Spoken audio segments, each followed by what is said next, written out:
ನಮಸ್ಕಾರ, ನೀವು ನೋಡುತ್ತಿರುವುದು ರಾಯಚೂರು ನ್ಯೂಸ್ 007ಗೆ ಸ್ವಾಗತ. ಪಾರ್ವತಮ್ಮ ನಿಧನ ಹಿನ್ನೆಲೆ ಮುಂಗಾರು ನಾಡ ಹಬ್ಬ ತಾತ್ಕಾಲಿಕ ಮುಂದೂಡಿಕೆ.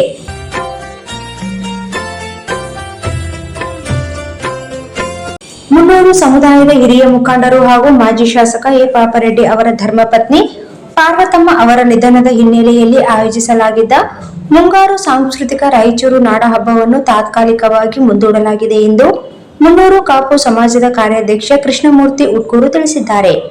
ನಗರದ ಪತ್ರಿಕಾ ಭವನದಲ್ಲಿ ನಡೆದ ಸುದ್ದಿಗೋಷ್ಠಿಯಲ್ಲಿ ಮಾತನಾಡಿದ ಅವರು, ನಾಡ ಹಬ್ಬದ ಪ್ರಮುಖ ಪ್ರೇರಕ ಹಾಗೂ ಕೇಂದ್ರ ಬಿಂದುವಾಗಿರುವ ಮಾಜಿ ಶಾಸಕ ಎ ಪಾಪರೆಡ್ಡಿ ಅವರ ಪತ್ನಿಯ ನಿಧನದ ಹಿನ್ನೆಲೆಯಲ್ಲಿ ಸಂಪ್ರದಾಯ ಮತ್ತು ಕುಟುಂಬದ ಆಚರಣೆಗಳ ಅನ್ವಯ 3 ತಿಂಗಳ ಕಾಲ ಸಾರ್ವಜನಿಕ ಕಾರ್ಯಕ್ರಮಗಳಲ್ಲಿ ಭಾಗವಹಿಸುವುದಿಲ್ಲ ಎಂದು ತಿಳಿಸಿದರು.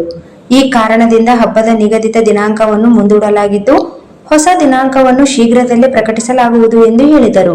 ಬಳಿಕ ಮಾತನಾಡಿದ ಶ್ರೀನಿವಾಸ ರೆಡ್ಡಿ, ಮುಂಗಾರು ನಾಡ ಹಬ್ಬವು ಜಿಲ್ಲೆಯ ಸಾಂಸ್ಕೃತಿಕ ಪರಂಪರೆ, ಸ್ಥಳೀಯ ಕಲಾ ವೈಭವ ಮತ್ತು ಸಾಮಾಜಿಕ ಬಾಂಧವ್ಯವನ್ನು ಪ್ರತಿಬಿಂಬಿಸುವ ಮಹತ್ವದ ವೇದಿಕೆಯಾಗಿದೆ. ಮುಂದಿನ ದಿನಗಳಲ್ಲಿ ಈ ಕಾರ್ಯಕ್ರಮವನ್ನು ಇನ್ನಷ್ಟು ವಿಜೃಂಭಣೆಯಿಂದ ಹಾಗೂ ಹೆಚ್ಚಿನ ಜನ ಸಹಭಾಗಿತ್ವದೊಂದಿಗೆ ಆಯೋಜಿಸಲಾಗುವುದು ಎಂದು ತಿಳಿಸಿದರು. ಪಾರ್ವತಮ್ಮ ಅವರು ಸಮಾಜಮುಖಿ ಚಟುವಟಿಕೆಗಳು ಮತ್ತು ಸಮುದಾಯ ಸೇವೆಗಳ ಮೂಲಕ ಜನರೊಂದಿಗೆ ಆತ್ಮೀಯ ಸಂಬಂಧ ಹೊಂದಿದ್ದರು.